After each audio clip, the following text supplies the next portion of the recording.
First of all, I'd like to introduce myself. My name's Kirk Wilson. I'm the fire chief for the Rockton Fire Protection District.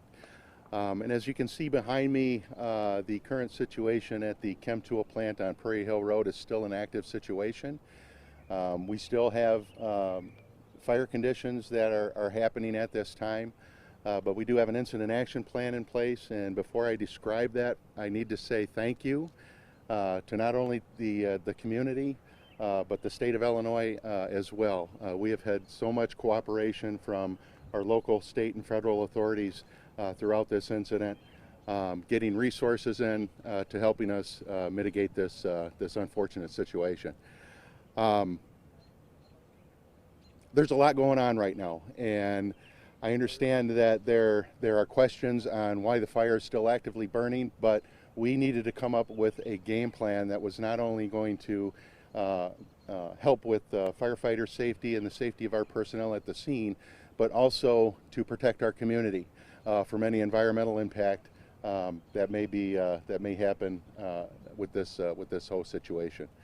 So right now, what our plan is that we have a industrial firefighting crew from Louisiana that has showed up at the scene, and they have actually dug trenches along the west side of Chemtool to act as a block of any type of residual material that might go into the Rock River. And the other thing that is underway at this point in time is there are absorbent booms that are being placed in the river just in case there is any product relief. This is strictly for precautionary measures, but we want to make sure all that is in place before we actually start to do the actual firefight. The industrial firefighting crew that's on the scene has handled numerous refinery fires throughout the United States, and they are good at what they do. That's why they are here today. We want to make sure that we have our situation under control, that we don't compromise the village of Rockton or any of our waterways before we actually start to apply foam to this fire. So at that point in time, or at this point in time, if anyone has any questions, I would like them to be brief. I know we want to hear from Dr. Martell and also Aima. So is there any questions? What kind of fire suppressant system was there in the building for such a situation? As far as I know, there was a sprinkler system that was installed back in 2008, Andy, but I don't know if it was active. Why wouldn't it have been active? That's a good question. And I'm not going to speculate on that right now. And like I said, this is an ongoing Do investigation. you have any more information on a potential cause? At this point in time, no, I don't. Sir, we've seen so many fire companies from so many different villages and towns Sure. across the state. What exactly are they doing to support this effort? So with the state of Illinois, MABUS divisions, basically what we did is we set up an incident action plan that brought in fire departments. Actually, right now we're at 84 fire departments that are involved in this operation. We set up strike teams and task force to not only cover our village in case of other emergency responses that happen, medical calls, things like that, but to rotate personnel and rotate fire apparatus out. And our operational periods are 8 hours. So after 8 hours, we've got 5 fire engines, 5 ladder trucks, 5 fire chiefs, and also 3 ambulances that rotate after 8 hours of time. That way, no one's getting exhausted and things like that. So it's a huge collaborated effort through the state of Illinois and also southern Wisconsin. Just to clarify, though, if the fire is being fought, if you're not fighting the fire, they're just kind of providing relief for the perimeter of the fire or for the operations of the... Correct. So throughout the night, we've been watching the perimeter. There have been little spot fires, little field fires, things of that nature, but most of that's under control now. And like I said, the fire's contained into the one area of the building. There's no other exposures that have been involved at this point. So it still hasn't spread to any of the residential No. areas? And what's the name of that industrial fire crew? U.S. Fire Pumps. They are out of Louisiana. They're private? Yes. Thank you. Is that what we watched? We we saw dozens of fire crews head out of this location, probably 15 minutes. That was the relief of the operational period, ended at 8 o'clock. So that's probably who you've seen leaving. So they were going to get their apparatus set up. We saw some environmental agencies, and I know if there's any update on, I know they were saying 3-mile radius, possibly wear a mask, you know, that concern. Yesterday there was no ground, I had the ground note, you know, concern about the air quality. What is the latest on that? Do we have someone from the EPA here? Dr. Martell, do you want to speak on that?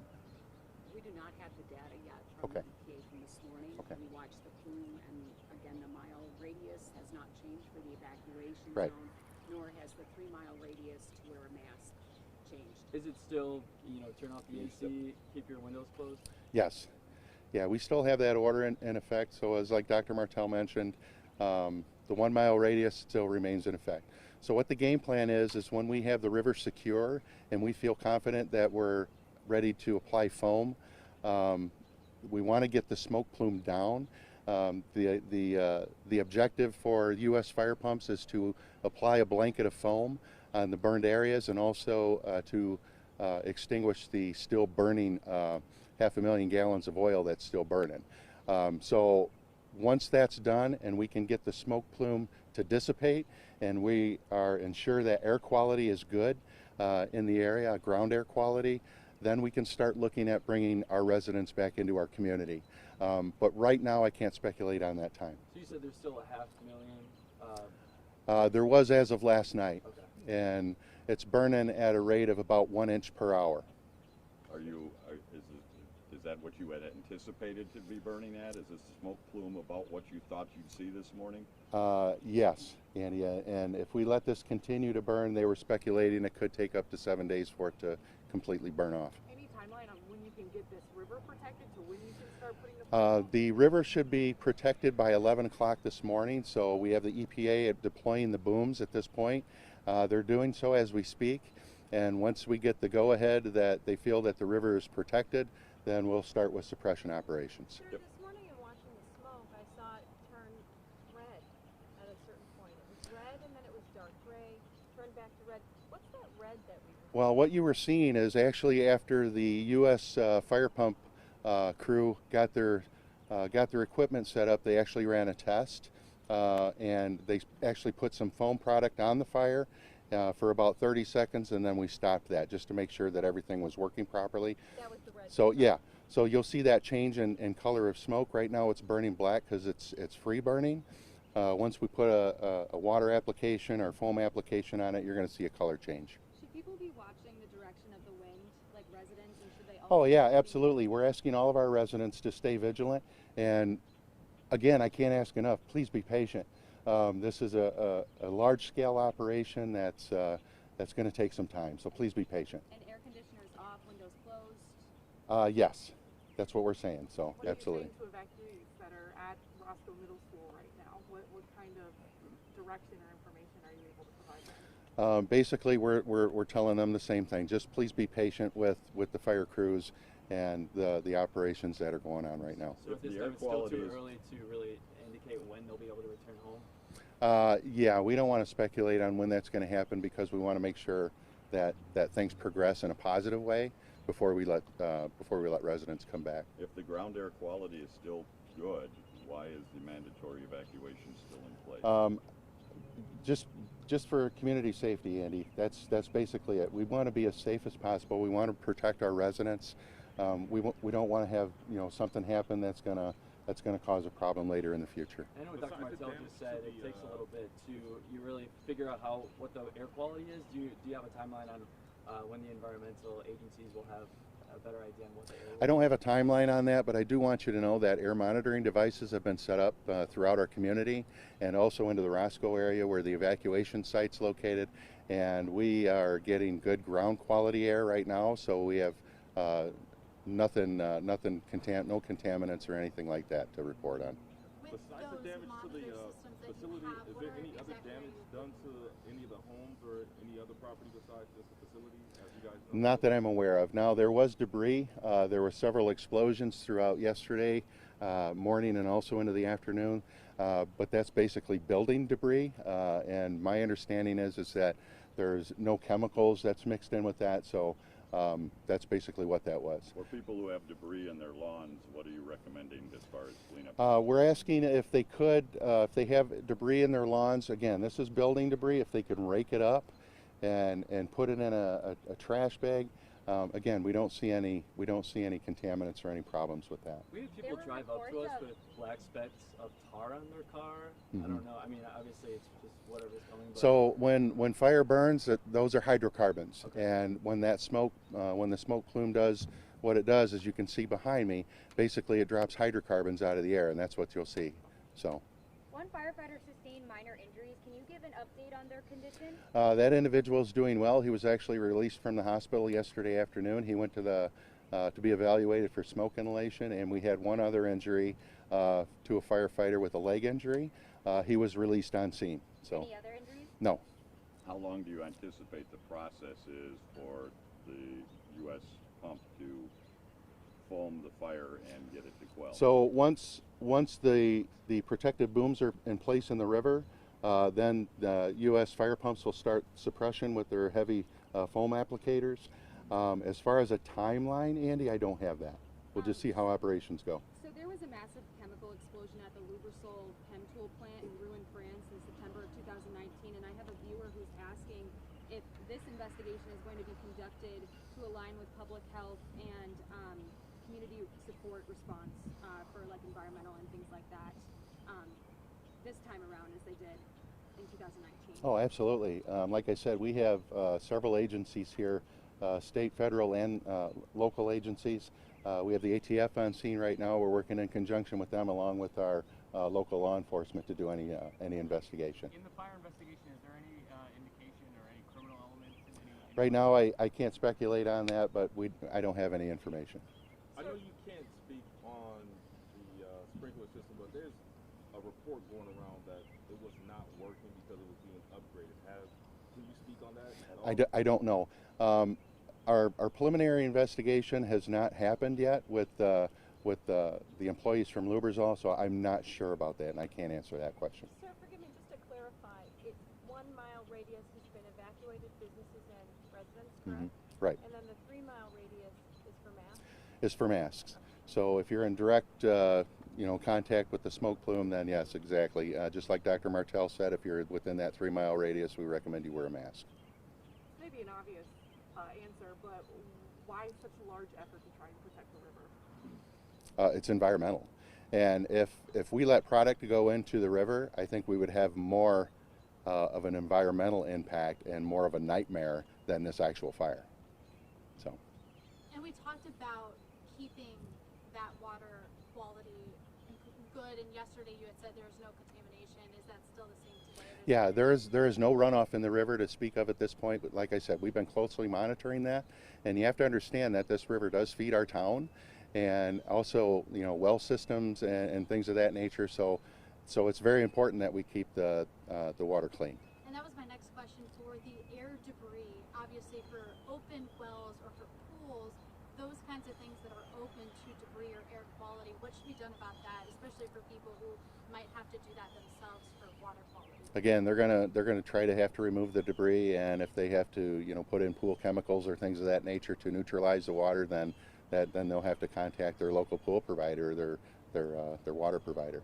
And what's maybe recommended for animals in that 1 mile radius? If people have been evacuated for that 3 mile radius, for people, face masks, but just for pets in that 1 mile radius, what's recommended for that? As far as the pets go, I think it's basically the same as the human life.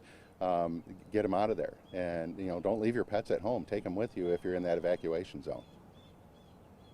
So we do have a couple of other people who are going to speak today, including the director of IEMA as well as Dr. Martell from the Behavioral Health Department. So before we take any more questions. Director, would you like to speak? Sure. Thank you, folks. Thank you. Thanks, Chief. Again, my name is Alicia Tate-Nadeau. I'm the Director of Illinois Emergency Management. What you see behind you today is really the coordinated effort to be able to respond to this incident. As of today, you heard the Chief talk about there are 89 different fire departments, over 19 different fire divisions as part of Illinois' mutual aid that are being brought to bear to this situation. In addition to that, we have also brought some very unique capabilities. Both the federal EPA, the Federal Health and Human Services are supporting, and FEMA. We have brought state assets to include the National Guard Civil Support Team, which has a unique ability to do both modeling and air monitoring in the area. We are also working with the Illinois State, they're called a weapons of mass destruction, but they really do the same exact thing. They look at chemical releases and they make modeling and air monitoring recommendations. All of that information is really here to support the chief and his decision-making abilities. And then again, in addition, we're reaching back to our federal partners. We have also had a number of different requests from various states to be able to support us. Wisconsin and Texas have both reached out to us and said that they are willing to provide support to us should we need it. That assessment will be made by the chief if he needs additional resources, but I can tell you that the governor has been in contact with the mayor. We continue to lean forward. We have a saying that says, "Don't be late for need." So if there is an anticipated need, we are already looking at that. We're beginning to look at what the recovery part of this looks like also. And unless you have any questions for me, I will turn it over What to is your air public. modeling? What are the results of your testing so far? So far, we're still waiting. All the different models are being put together. The model itself actually shows that the area has been compressed. The chief, I think, spoke very clearly to that. As far as the air monitoring that's being done by the EPA and the other agencies, and the groundwater modeling, all of that information is still being compiled at this time. What are you looking for with those monitoring systems? Obviously, there were 8 teams surrounding the site. Are you looking for anything to change? Are you looking for certain levels? Yes. So one of the key things that we were looking at, I think you heard the chief last night talk about the fact that we saw a dramatic change in temperature. That means that we had a ceiling level that went to 200 feet. So what we were looking was to see if all of the debris and the volatile organic compounds that were in those upper layers, how those might be floating to the ground. And of course, at this point it's ongoing. I can't give you the exact monitoring details, but we're really looking to see what change that there might be.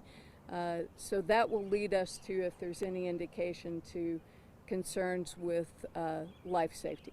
What is your chief concern right now? Is it groundwater? Is it air quality? So it's all of the above. So the first thing I would say is it is all about life safety. That is ensuring that the people that are in this area that have been displaced, that their safety is really our number one concern. So as we look at the air monitoring piece, again, that is one indicator for us to determine exactly how large this event is and do we have it scoped. To the chief's point, what we'll do with that information is once we get it in, it will help him determine how he can collapse that exclusion zone down. Regarding the water portion of this, obviously people's drinking water is very important. So we're monitoring to make sure that we don't have contaminants that are entering into that. And again, thinking down the road, what are the secondary and tertiary effects if we should see any impact to the water. Can you kind of explain how this goes? So at last check, or the last measurement that you had, the air quality seemed fine, correct? But as we go along, you keep on measuring. So at last check it was fine, but who knows at this point what it could be. Is that correct assessment? Correct. So what we do is monitoring on an ongoing basis. And what you want to look for is whenever we see changes to wind speed, direction, you heard me talk about the ceiling earlier and how it It dropped down this evening. So what that would be an indicator is what is actually falling to the ground and if there are any safety concerns related to that. So that'll be an ongoing process. The chief talked to you about the fact that, this is an ongoing event. We're not out of this yet. So we'll continue to monitor while they're doing active firefighting. We'll continue to do that afterwards. Again, in an abundance of caution, our number one priority is the safety of the public.